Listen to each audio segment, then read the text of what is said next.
Hey everyone, Mark Buckley, founder of FMA Strength Institute, here again for episode number 7 with the beautiful Jimena Gonzalez. Right, and what's your catchphrase again, Jimmy, that I keep going on and on about? Which one? Which one? I've got several.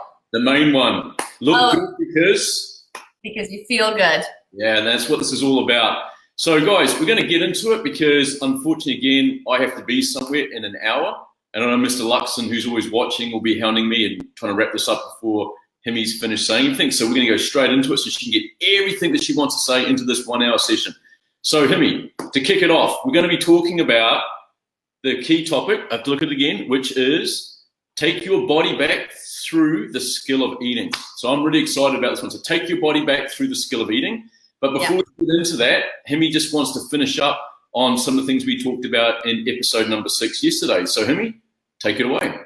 All right. So, well, basically, I just want to do like a little recap and a little summary.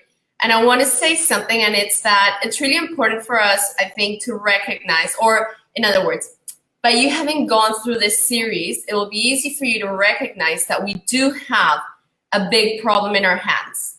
And that one way or another, we have all been participants as professionals because we've engaged in certain practices, we haven't questioned things, etc. And also as consumers, because we have embraced and adopted these spells and these practices, okay? So I've been talking to professionals in every field, industry, mothers, everyone. I am not picking on anybody in particular. This is a global problem. We are all playing a role in it. And if we want to fix it, instead of taking the infantilized approach of, oh, you attacked me, you said this about me and my profession, you know, we need to kind of be like, okay, is there an element of truth to this?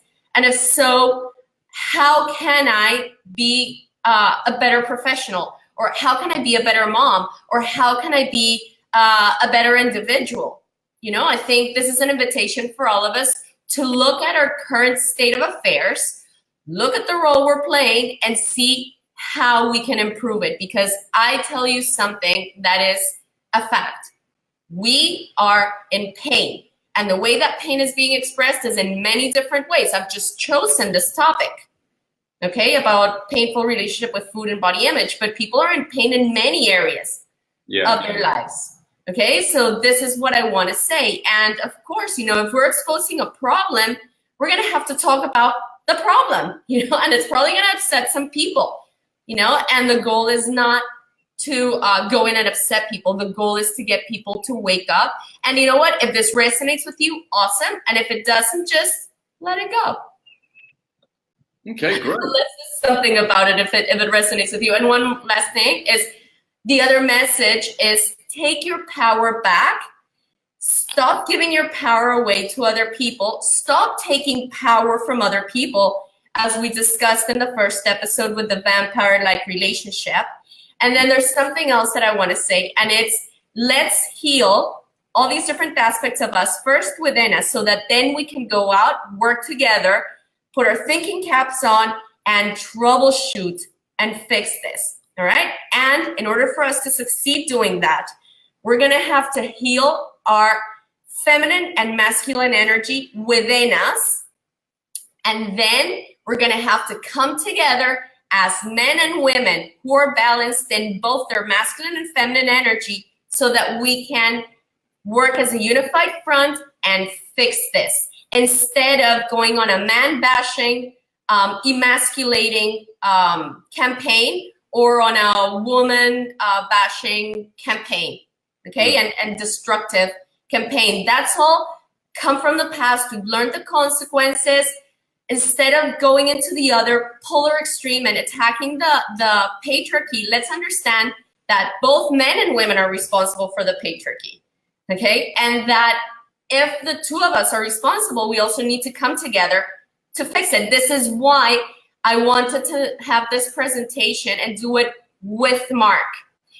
When we came together as a couple, and Mark can attest to this, like we have had to work on so much stuff as individuals, and we've also had to do a lot of work as a couple.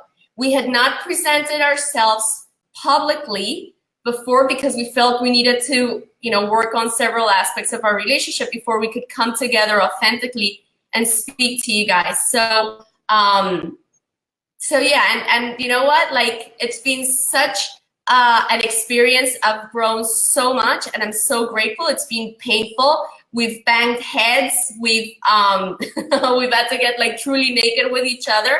I mean, it's been a process of so much growth, and I'm so grateful to Mark, and I'm so grateful to all of you for allowing us to share together and come into your lives and share your experience and invite you to question all these things. So would you like to say something about that, Mark? I always want to say things. And this is before we get into the skill of eating.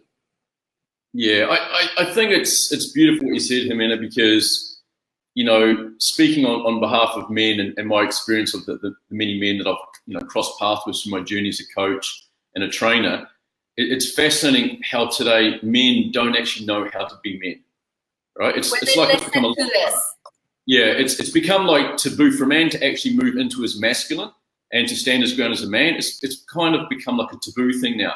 So a lot of men have become very, very lost, and they don't actually know how to do one of the most important things, which is give themselves initiation into adulthood, into manhood, the rite of passage into being a man, and how to show up as a man in relationship with a woman, how to show up as a man in relationship to children, how to show up as a man in relationship to your business.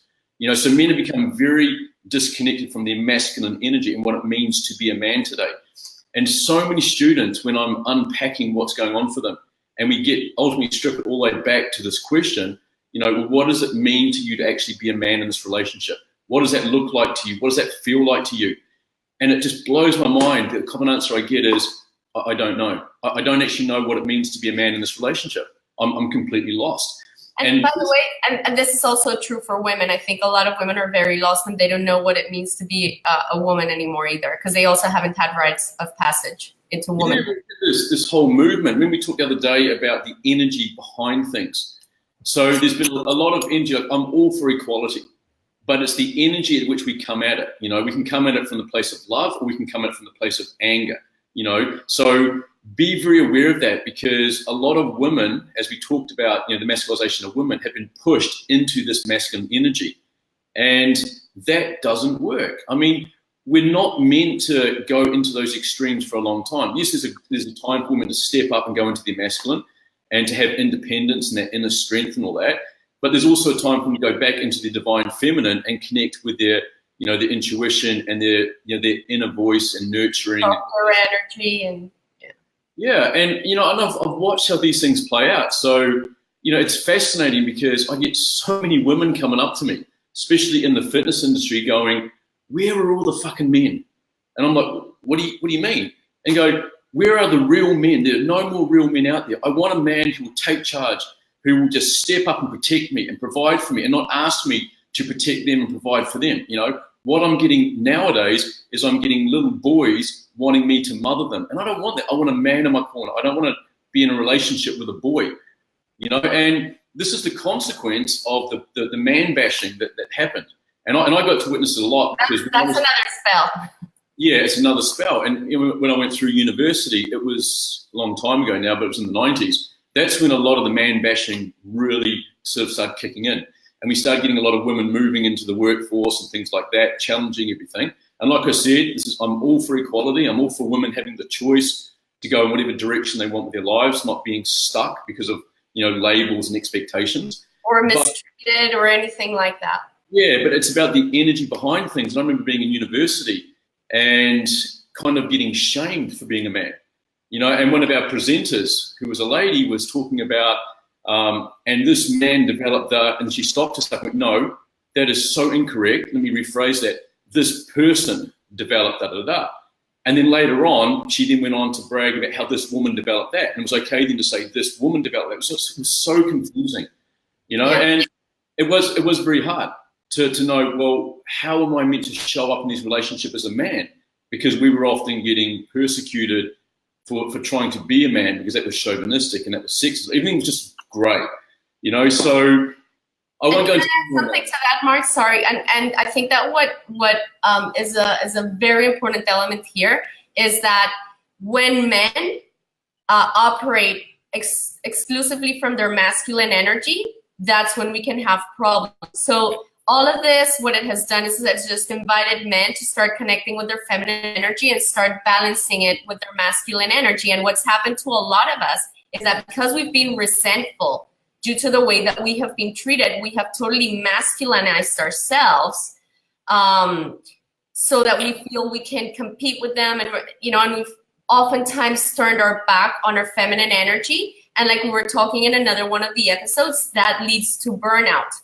Yeah. It's exhausting. It's exhausting to, at least for me as a female, to be operating at that level of intensity, and it just doesn't feel natural, And so for me, a huge journey with Mark has been to learn to feel more comfortable in my feminine energy, as a professional, and also as a wife, or as a partner. We don't like to use the word wife. We have our own little words, but as a partner. Yeah. So that's so important, because I always look at it and go, we're two halves that must come together to make a whole. And I love the way that you say, it's about rising in love, not falling in love. So when two people come together, the masculine and the feminine, that's when magic happens. That's where life is created. But the problem today we see is that you get the masculine, which is the guy, getting in a relationship with a woman who's shifted and is living in her masculine as well. And now you've got two masculine energies in one relationship. And it creates a lot of confusion. It creates a lot of conflict and things like that. So the way I always look at it, Mark and I just butt heads. And Ximy came into this relationship when we first got together with a lot of masculine energy and a lot of dominant energy as well. And we really competed, because it's funny. Remember, it's all about the energy behind things. So even though when I look at her, she's this beautiful petite female, right? My reaction to her, though, was at an energetic level. So I was competing with her from a masculine energy, because I was coming up against masculine energy. And it was horrible. It was like, it got to the point where I just said to her, will you just let me be the man in this relationship, please? My God, if I had a penny for every time that I've heard that from guys that I've been in relationships with, I'd be like a millionaire. Yeah. But there was a beautiful saying by the North American Indians, and to paraphrase it, because I can't remember it word for word, but they kind of talk about that the role of the man in the masculine energy is to go out and to protect and provide for his family, and the role of the feminine energy and the woman is to help bring that man back towards spirit. And we've all seen what happens when masculine energy is left unchecked. When we go into our intellect and we go into competition and drive to overachieve. I mean, if you want to see a full, the extreme expression of masculine energy unchecked by the feminine, then you can go to Dubai. That is when you see what happens. Or you look at what's going on with the environment. It's just destruct, compete, produce, with no regard for life, with no regard for the feminine energy that's embodied in nature and in the environment. So it's expressed in work. In work, the exhaustion that people are experiencing because they're just go, go, go. That's all unchecked masculine energy. There is no regard for the recovery of that the feminine energy invites. And it's just a burnout. It's just a burnout everywhere. So we're seeing it expressed in so many ways. And this is one of the biggest things we're seeing is people are suffering from under recovery because they're overvaluing the push. They're undervaluing the recovery and the inner work. And we're just getting more and more people breaking down at a physical, mental, emotional, and spiritual level. All right. So this is why, we bring it back. And it's so important, especially like when you get into relationships, that you come in knowing that you are two halves that come together to make a whole. And my job as a man is to coach Ximy, or allow him to go into her masculine but not have to live there. And her role is to coach me and to allow me to go into my feminine but not live there as well. And support each other in this balance, or this dance between the masculine and the feminine. And when you have that type of relationship with yourself, and you can have that type of relationship with your intimate partner, that is when life just seems to become so much easier. Yeah, and just to add something that Mark said is, he said the two halves, but the beautiful thing is that those halves on their own are complete. I am complete within my feminine, my masculine energy, and my core values, and I can provide my happiness for myself, and he is balanced in his feminine and his masculine energy with his core values. And then these halves come together and form an even more powerful whole. And so this is our invitation. This is why we're doing this together. And he has his strengths, I have my strengths, and we just complement each other very well instead of competing with each other. Okay, so we just wanted to say that and say that we're really grateful that you guys have allowed us to go through this exercise. And again, the whole theme, even when we've been calling certain professions, certain industries, certain behaviors out, it's not to bash anyone, but it's just to raise awareness and for us to go inside ourselves, take our power back, and then come out of there and work together to rebuild this beautiful place that we're in, and just make this place awesome to be in, not this painful experience. Yeah, perfect. All right. So with all that being said, the topic for today is taking your body back by learning the skill of eating. All right, so taking your body back by learning the skill of eating. And this really is how you look good because you feel good. So what is the number one thing that you want to introduce everyone to when it comes to the skill of eating? Okay, so remember in the first series, and again, I say this in all of them, if you haven't seen them all, go back, check them out, because there's so many elements, and this is like a big weave, okay? This is why we broke it out. There's so many topics. But basically, we have been taught to externalize the world and to give our power away to experts outside of us. And we've been very disconnected from ourselves. And this is also expressed through the way we navigate food. So what do I mean by that? All right, so we have what I've learned, or the way that I have come to understand it, 3 internal guides, okay? And as I mentioned them, you're gonna notice that they all start with the word in, because it means they come from within, okay? So the first one is instinct, and our instinct is this, it's kind of like our umbilical cord to nature, and it's what keeps us connected, and it's what lets us know, okay, we're hungry, we're thirsty, go out to nature, seek nourishment from nature. But what's happened today is that has been disconnected from us, and through advertising and products and all these things, you know, now when we have an instinct and, for example, nature calls through hunger, you know, we've been seduced into eating foods that are food-like products. We can't even call that foods. Or to drink sodas, so there's been like a huge disconnect. And yes, our instinct, it's there, but it's being tampered with. Not just psychologically, because we've disconnected with what that instinct is trying to guide us towards, but also physically, because a lot of these foods are very damaging to our body and our biofeedback, and they are specifically designed to not allow us to feel satisfied. So there are some little tricks, you know, like for example, if you're hungry and you seek a real food, you know, you're going to get nutrients, you're going to get calories, and your brain is going to get a sense of satiety, okay? But when you go for these engineered foods, where they understand your appetite, they understand psychology, they understand all these ways to manipulate you, basically what you're going to get is, for example, food that has the exact amount of sugar, salt, fat, and crunch, so that you hit the bliss point each time you eat it, and you want to keep going to that food, to that food, to that food. But because there's no real nutrition in there, you're not going to ever get that sense of satisfaction, and you're just going to keep yourself on that vicious cycle. So it disconnects you from your ability to feel satisfied. That's one of your internal guides. Okay, so another one is through making food, some of these foods dissolve in your mouth. And that is something also that doesn't help you feel satisfied and just keeps you searching for food. Okay, so has that level made sense? So instinct, that's been tampered with. It's still there, but it's being manipulated psychologically, and it's being manipulated physically. Okay, So that's that first guide, and we need to reconnect with it. We need to take it back. All right. The next one is innate intelligence, and that is our body's biofeedback. So when we eat a food, we have an entire system that operates on the language of symptoms. It's a communication system that lets us know if the choices that we're making, if what we're eating favors our survival or compromises it. If you eat something and you feel amazing and you're on top of the world and you're energized for a long time and you're stable, and like, that's your body telling you, good for you.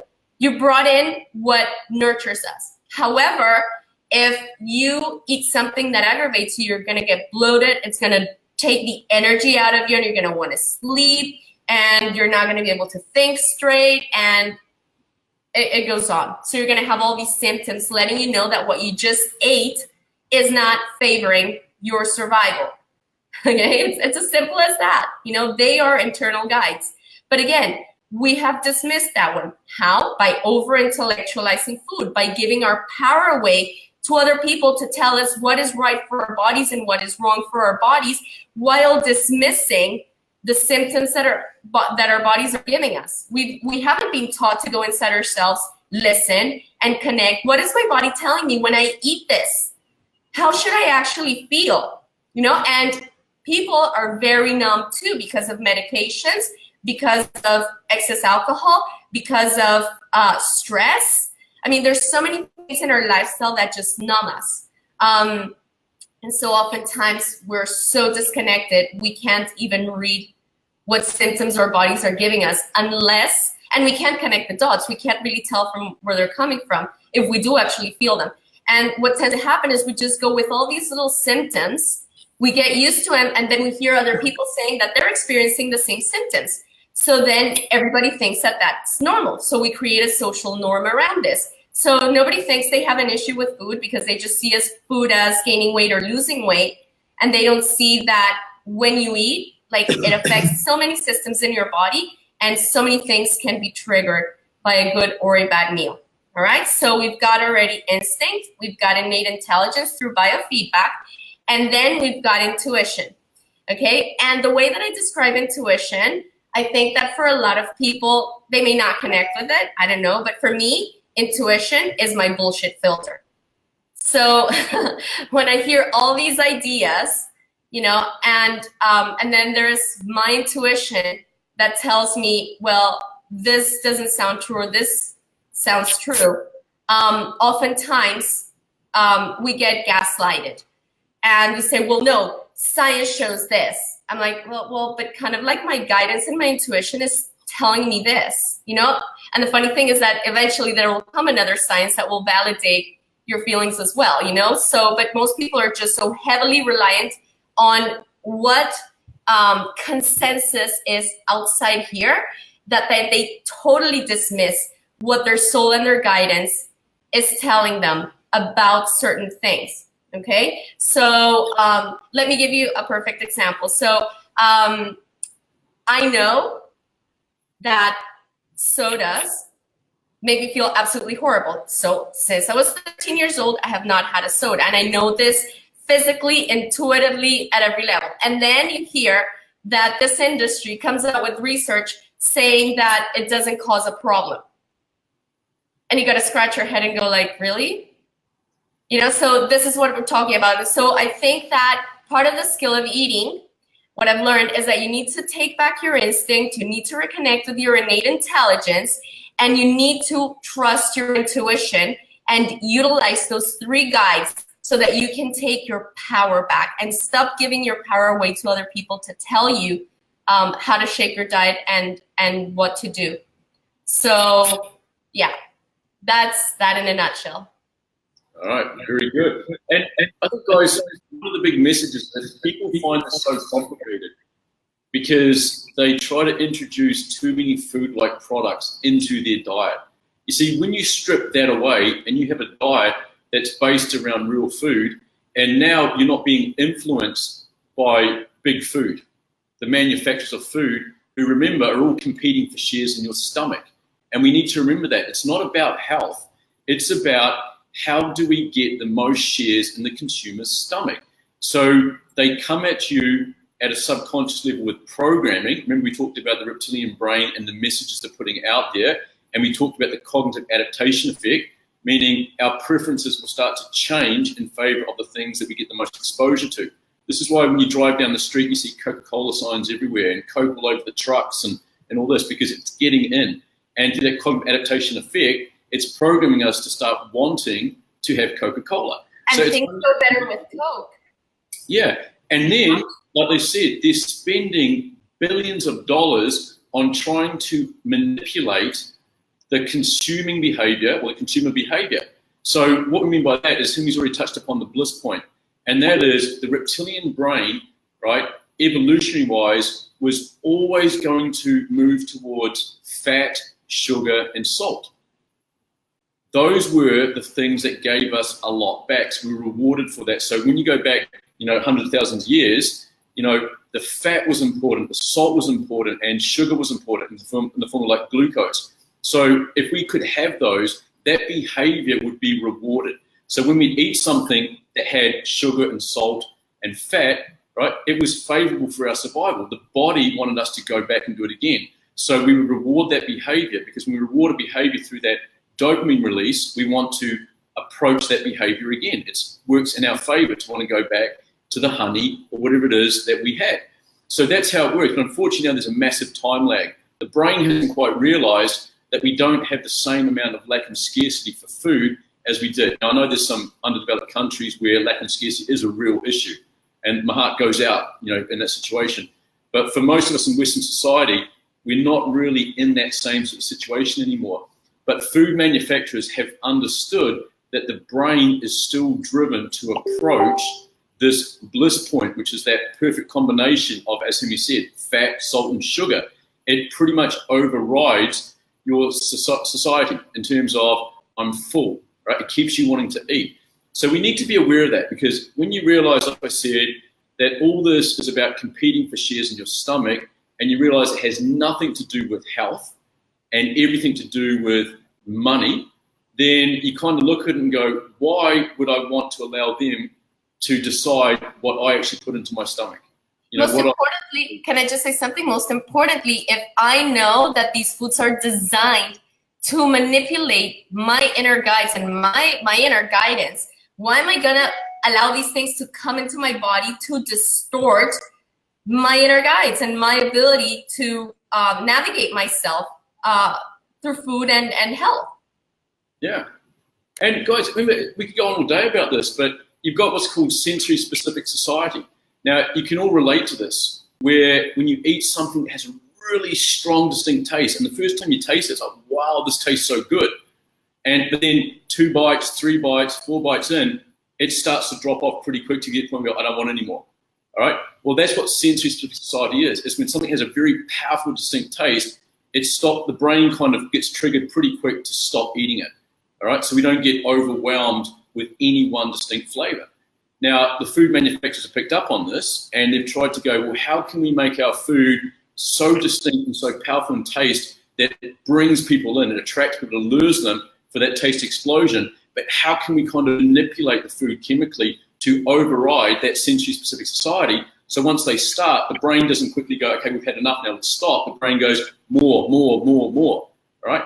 This is what they're figuring out. This is what is on the shelves that are being marketed to the kids, that are being marketed to the vulnerable people that don't understand this. And this is why people are eating and they don't stop, right? They keep consuming and consuming, because the food by design is manufactured to override the natural shut-off triggers in the brain that says, this is enough, I want to move away from it now. It's overriding it going, this is not enough and I want more, more, more, more, more. Be aware on who is determining what is going and ending up in the children's plates, which is eventually entering through their minds, entering through their mouths into their stomachs, etc. Who's really raising our children? Who's really responsible for our relationship with food today? And when you think about the interest behind who you've given your power to, it's not really what you should be doing.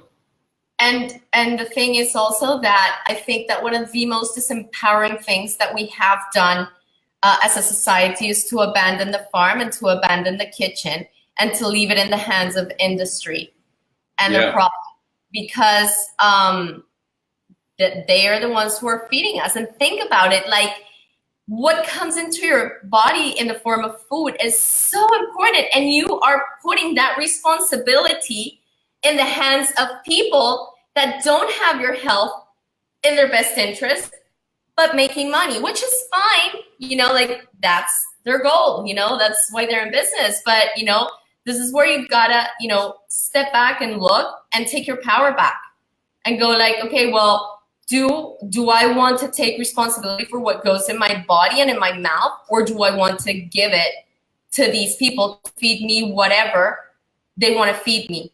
And feed my stomach. I want to talk about that because this gets us into a very important topic now. So we're going to get into the skill of eating.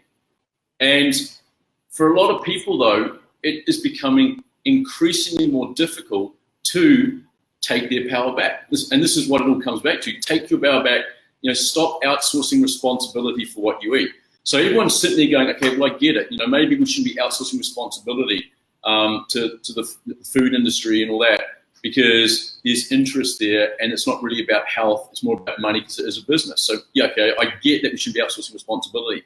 So how do we actually go about taking our power back and insourcing responsibility? Oh, that you're asking me. Okay. Yeah, well. I'm going to be wondering that, like, how do we do this? Because it seems so overwhelming.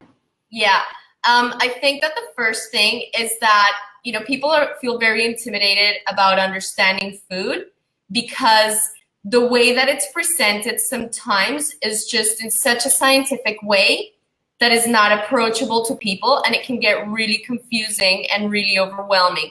So I think that, you know, and part of the reason why this is being done is because it's kind of like a way to keep people disempowered and to keep certain people in a position of power and authority. And I know more than you and you need me. But, you know, but the truth is that eating, you should not need a PhD in nutrition, in chemistry, etc., to be able to feed yourself and your family. Okay? What you do need to understand is your body, and you need to understand your body in relationship to nature and in relationship to food. And this can be done in a very approachable, understandable way without the need for complicated words and terms. It's just some concepts, and how to then bring those concepts, which is the knowledge, put them to the test, gain the experience, you know, and see if some of these things work for you and which ones don't work for you.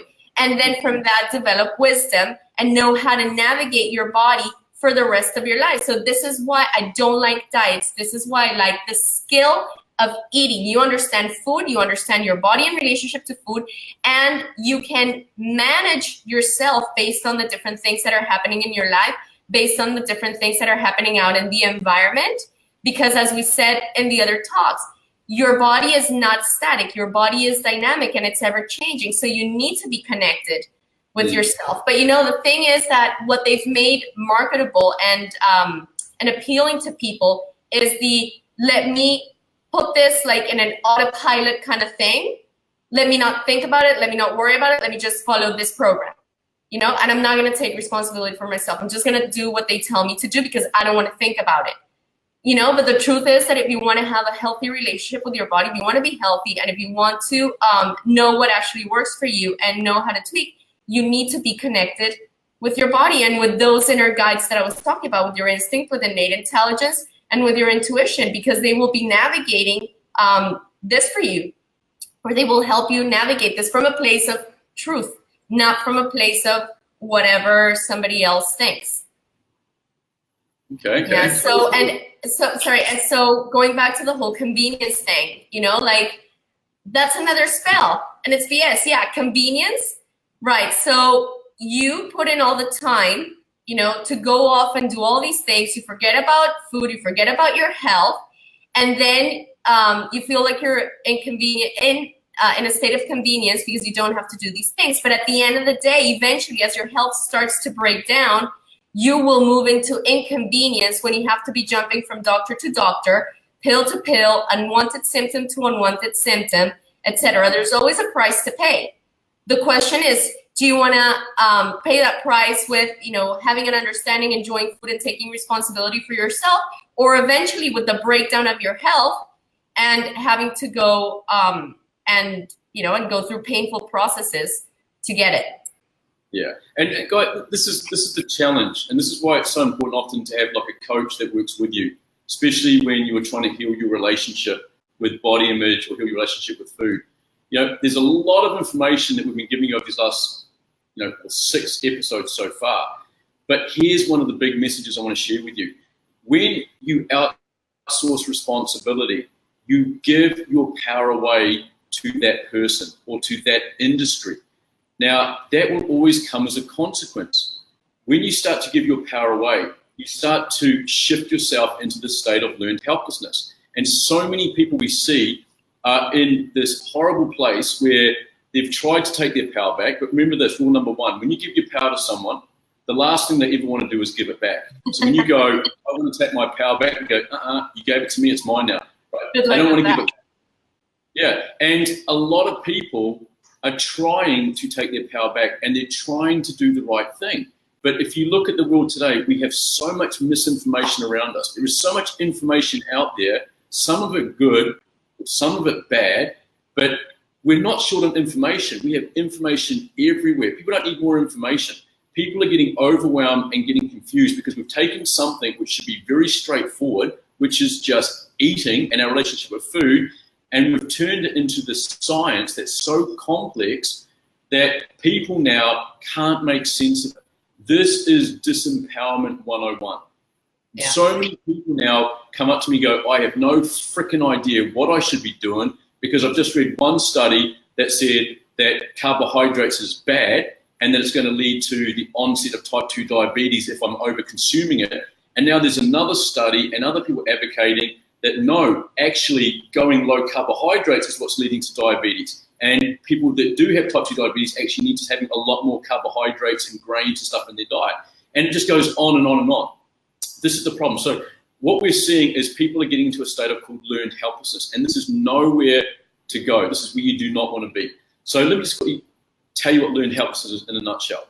This goes back to around 1967 or the 60s with Dr. Martin Seligman. Now, he was looking at going beyond the operant conditioning, which was with B.F. Skinner. And you guys, if anyone's ever studied psychology, you might remember operant conditioning, which is when they ring a bell and the dog would salivate because it learned the association between the bell ringing and then the reward, which is food. And then eventually got to the point where just ringing the bell would cause the dog to salivate. That was kind of like conditioning. Now, he went sort of beyond that.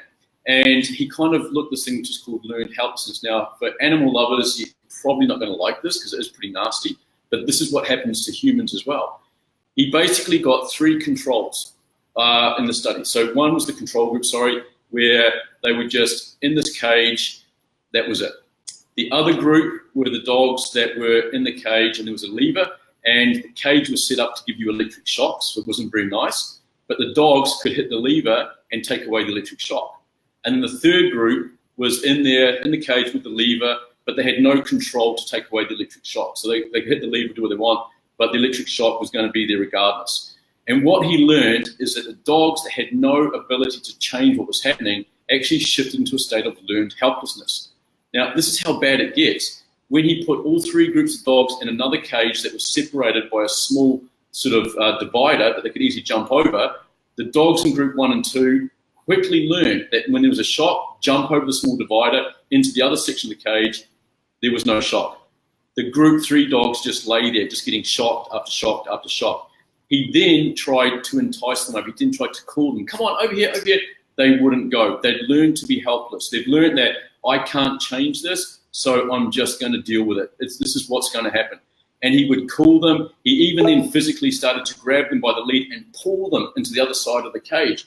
And he worked out that it took on average around 25 struggles of pulling the dog to the safe side of the cage before the dog actually learned that it could take itself away from harm, and then it would start to move over on its own. And this learned helplessness is seen in all animals, all right? They've even done it with mice. Yeah, and even with humans, it's like a mouse. If you drop a mouse in cold water, it will swim for 24 hours to survive because nothing wants to die. If you hold a mouse in your hand so it's struggling, it eventually learns that it can't struggle its way out, so it gives up. if you then drop that mouse in the water, it will just sink to the bottom and drown. It won't even try to swim. It's learned to be helpless. So this is the risk that we see with so many people that give their power away and outsource responsibility. When they try to go forward and they try to do the right thing, because there's so much misinformation there, we have clients coming up that have so many failures that they're now getting pushed into a state of learned helplessness, that they believe that they can't change this, and there's nothing that I can do within my power to change my body image, my relationship with food, my health. This is maybe just what I deserve. And I want to touch upon something that we were discussing earlier, which was all the conflicting information out there and how confusing it is for people. And I have this little saying, one bombshell's food is another bombshell's poison. And I stole that from Lucretius. And I actually understood this through Bill Walcott. And it's that we are all very different on the outside. We respond very differently to food. And so, of course, you know, when they run research on certain people, they're going to come to a conclusion. But then when they run research on other types of people, they're going to come to another conclusion. This is why we're getting all these mixed, conflicting type information. So this is why I say what we need to do is we need to turn our body into a lab and see what works for us. For some people, going on a more plant-based diet will be the ideal thing to do. For other people, like myself, going on more animal foods is the way to go. And believe me, like, I've been self-exploring for 18 years. I've experimented with everything that you can think of under the sun. And this is what actually nurtures my body. So now the question is, okay, so how do you know that it's actually working for you? Great question. Okay, we go back to biofeedback and the language of symptoms. So basically what I've learned through the years, and I also learned this from Bill Walcott, and I feel like this is one of the most important parts of this work, and it's monitoring your body after meals. So if you feel energy and clarity of thought, and you can focus and concentrate, and you feel emotionally stable, and you feel satisfied, and you're free of sugar and starch cravings, and you feel like your belly's flat, and like you have no digestive distress, like, in other words, you feel like this meal uplifted you and energized you in every way and made you feel awesome, that is a sign that what you're eating is right for you. And those symptoms should last you anywhere from 4 to 6 hours after you eat, okay? So that means that that meal has stabilized you for a long period of time. On the other hand, how do you know that you've had a bad meal?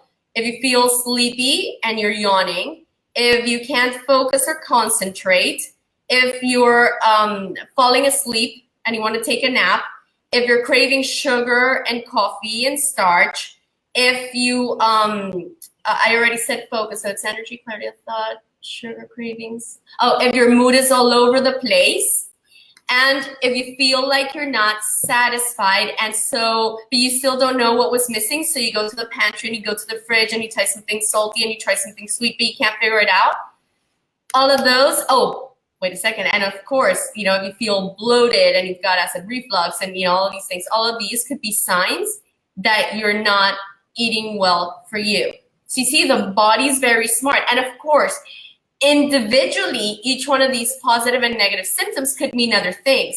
But what we're talking about is after the meal, you know, if you notice that you have all the positive responses or you have all the negative responses, and you can tie that to food, then that is a great indicator to let you know if you are going down the right path or not. But then again, this is not based on some expert external to me telling me something. This is based on you and your body. So let me give you an example of this. So let's say that a politically correct meal is, I don't know, like maybe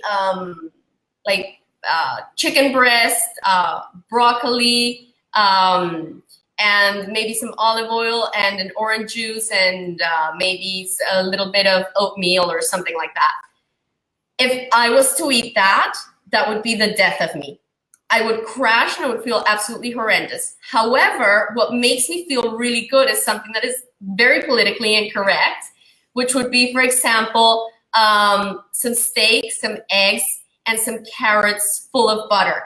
That would be like a meal that would have me on top of the world.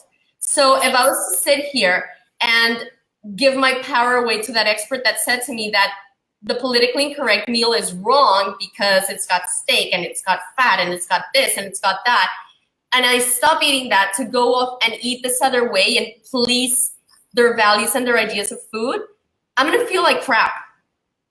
Okay, so this is where we learn, okay, let's understand food, but then let's look at how it applies to us. Both plates are whole foods. Okay, they're real food. That's a step in the right direction. But this one, you know, which is a politically correct one, you know, will make me feel hungry, sleepy, crave carbs and sugars.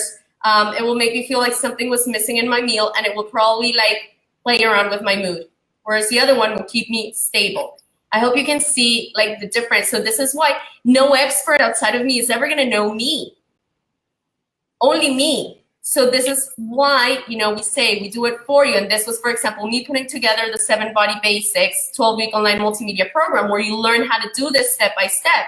Then we do it with you, and it's okay. Even though in the program we have a whole area where we teach you how to do fine tuning and take pictures of your meals and do questionnaires and all this stuff.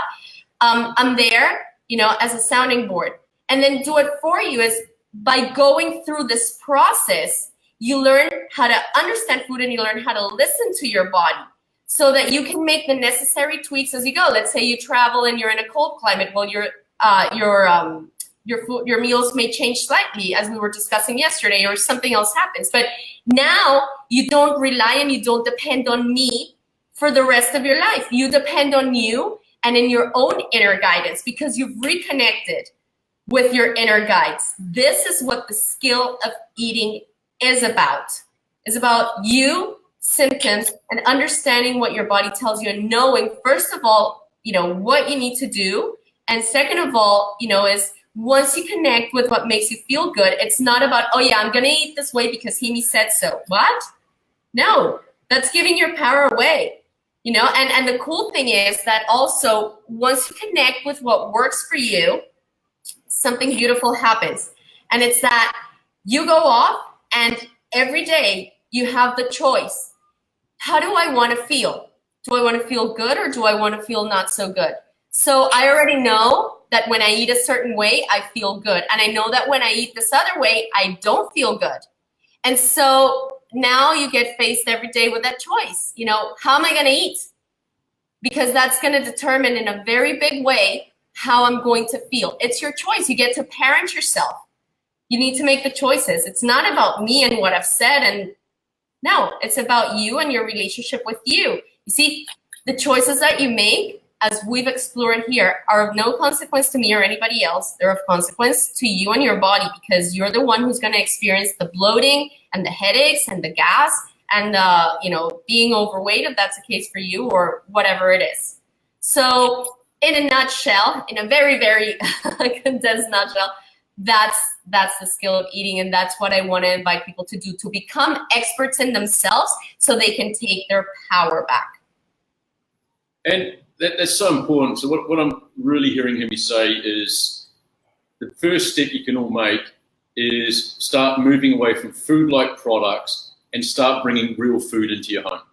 Now, Hemi gives some great advice to a lot of your clients in that, and that's pretty much how to navigate the supermarket, right? And that's all the real food is found where, Hemi? In the border of the supermarket. It's your perishable food, what you can find in nature, and all the crap and all the processed stuff is the non-perishable. They've had to alter it so that it doesn't rot, and that is what sits in the middle of the supermarket. You see, just with those two things alone, like it can totally shift your understanding, but people start going, oh no, but it's the calories, it's the grams of this, it's the grams of that. Well, what quality of calories are you gonna get, or what quality nutrients are you gonna get with something that's been completely denatured, altered, and added, and have so many chemicals added to it to prolong its shelf life? And keep this in mind, it may prolong the product's shelf life, but it shortens your shelf life. Yeah, this is true. So there's your first big tip, guys. Think about getting, you know, getting the food-like products out, bringing in the real food. Navigate the supermarket, right, around the external part or the outside part. That's where all the real food and the perishables tend to be. Think about supporting things like farmers markets, because it's not just about going organic. So unfortunately now the term organic has been completely bastardized, and organic doesn't really mean a lot these days. Some people or some organizations still hold true to what our idea of organic is, but a lot of the big food industry has brought up a lot of the organic labels, and the different standards slide in. Yeah, I'd like to say something about that too. And it's that even with that, we've got to take our power back. And I'll tell you why. Because if we give our power away to a label such as organic, and we think that that label means something, what most people don't realize is that that label is subject to lobbying, and that it can constantly change. So if you started off like 10 years ago buying something that is organic and you think, oh, well, this is what this means, I've got news for you. They have already started allowing a lot of things. So this is why, it allows some people to come in and say, oh, it's a scam. However, as Mark was saying, there are some people who are working really hard to maintain the integrity of food, maybe not through that label per se, but just through their own practices. So how do we take our power back? Well, don't rely on the term organic.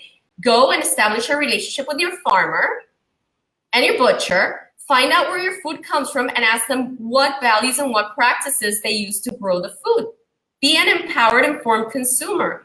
Don't just assume that, daddy government is going to take care of you and that they're going to inform you when, corporate corruption comes in and lobbies to change things for their advantage.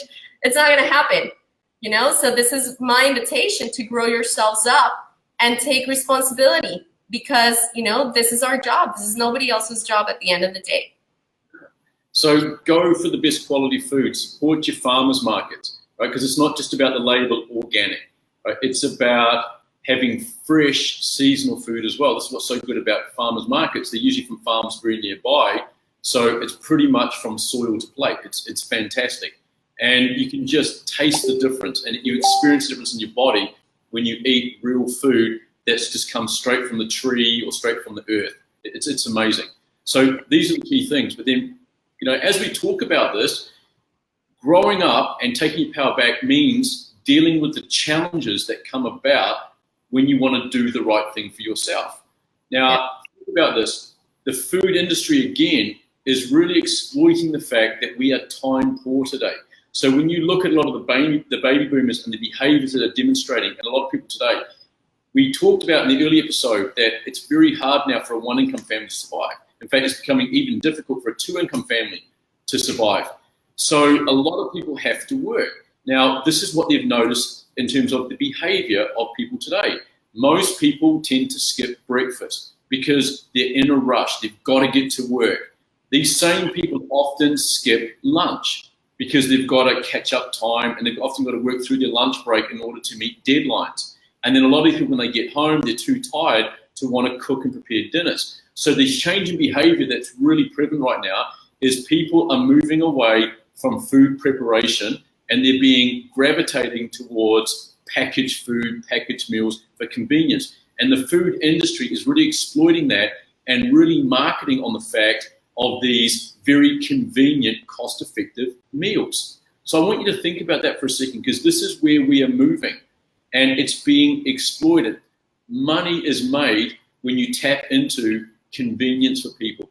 You think that this convenience is solving a problem for you, but it's not. It's actually creating an even bigger problem that you're going to experience the consequence of further down the track. So if you want to take your power back, and you're going to make that first change, which is I'm going to start going from food-like products into real food, just take note. It's not convenient. Until this becomes familiar, it's going to be very inconvenient for you. It's going to be tough. You're going to have to go, how do I prepare meals now? Because if I'm going to bring these perishables into my house that don't have a big shelf life because they're not loaded with preservatives and additives and things like that, you're going to start going, holy shit, all the stuff I bought 4 days later is all wilting and looking like crap. So what do I do with that?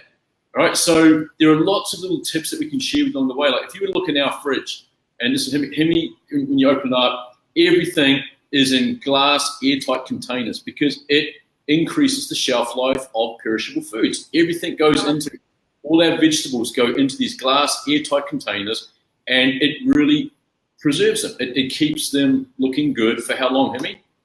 For a while, at least. Like thing is, it depends on the specific type of produce, but it would be, and some are kept outside, some are kept inside, but it would be like, I don't know, a week, 2. Yeah, so you're going to have to learn that. You're going to have to learn about reconnecting with the art of food preparation. Because remember, it's not convenient. It freaks me out how many people today don't actually know basic food preparation. We're not taught it anymore. Yeah. Everyone knows how to heat up a dinner. Everyone knows how to buy packaged food and have pre-made meals and stuff. But how many people actually know how to prepare nice, enjoyable, nourishing meals? And here's the thing. If it's not enjoyable, it will not be sustainable long term. So this is another way people fall over. They start trying to cook food. It becomes inconvenient. They're tired. They start putting things together. They don't know how to make food taste good, how to create that taste explosion. So they have to use more of the chemical sources and stuff like that. But it gets boring pretty quick, and then they end up going, I just don't have time for this. I'm bored. The meals aren't enjoyable. I'm just going to go back to what I was doing. It was easier. Yeah, but there's so many things that we can do for that. Like nowadays, technology has its shadow, but it also has its light. And it allows us to have things like crock pots, that don't have toxic inserts. It allows us to have little lunch boxes that keep our food warm. I mean, there's so many things that we can use. We just need to do something that, is just the key thing here, organize ourselves. But we need to understand this is why we go through a step-by-step process, walking you by the hand through each one of these levels until you master it, and it just becomes secondhand, like it is for us. We don't even think about it, it's what we do.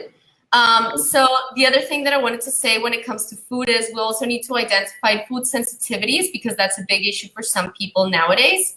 And when I do food sensitivity testing, for example, with clients, I find that, how they say, oh yeah, salmon is healthy, or spinach is healthy, or turmeric is healthy. Well, the truth is that it's healthy for some people, and some people come back with reactions to those foods, not because they're bad foods.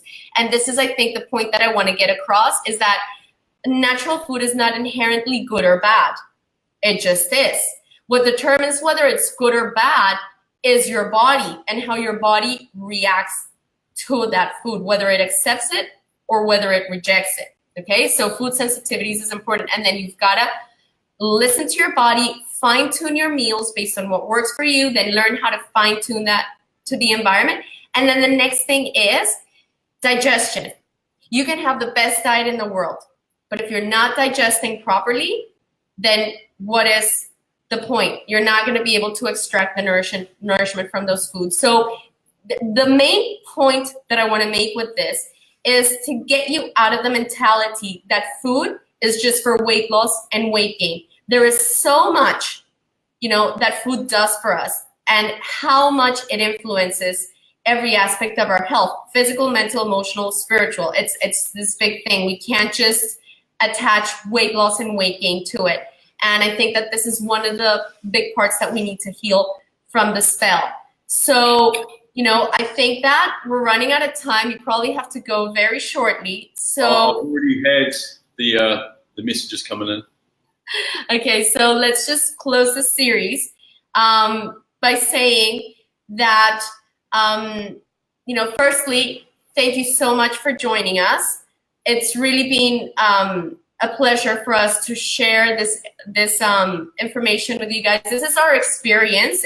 What we've said doesn't have to be true for any of you. We're just putting it out there for your consideration. And what we do want to do is we want to invite you to become critical thinkers. We want to invite you to question everything. Remember, become that journalist. We want to invite you to take your power back. We want to invite you to parent yourself.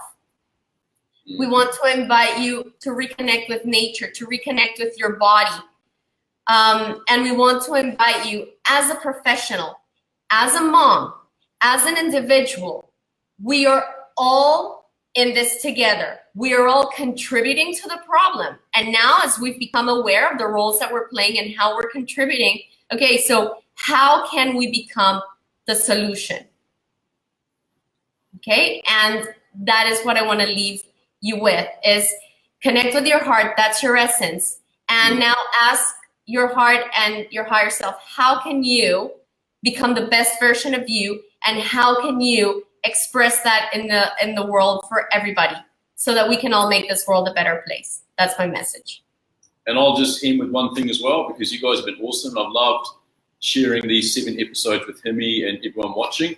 Go all in, knowing that it's not going to be easy, because it's about now living your life in a way that's not in path of what was familiar to you. You're moving something that's unfamiliar. It's going to be a challenge. Get ready for the challenge, but grow into the challenge, embrace it, and don't be afraid, right? It's difficult in times because you have to change so much about yourself, your relationship with other people, your environment. And we talked about those 3 key areas. It's going to be challenging. Replace the word problem with challenge. Don't accept a life that's based on convenience, because that's where you'll always stay stuck. And grow into the challenge. Remember, if you want to have more, you've got to do more. If you want to do more, you've got to be more. Grow into the challenge. So that's what I want to leave you with. Can I say one last thing? Yep. And notice one thing that Mark and I are doing is we're not sitting here with the marketing spill of, oh, it's easy and one step and blah, blah. No, because we're not going to present a lie to you. Yeah. This is the truth. And, you know, this is for people who have already been through all the beauty spells, who have, as I said in one of the episodes, who have already experienced all the pain, and they understand that that is not the path, and they are in the right place to make the change, because they understand that that is not the way to get to where they want to go. So they're ready for a change in the paradigm. And let's really close with this. This is all about taking the blue pill or the red pill. It is what it is. Matrix. You know, you can stay stuck in the world as it is, and, you know, the beauty spell and all that stuff, or you can take the red pill, wake up to yourself, and do the work. Perfect. All right, and on that, we're going to say goodbye. That was the last of the 7-part series. Hope you enjoyed it. We've loved delivering it. We've loved catching up with everyone each day and sharing our stories and how we've come to experience this area. Hope it's been of value. Okay, goodbye, everyone.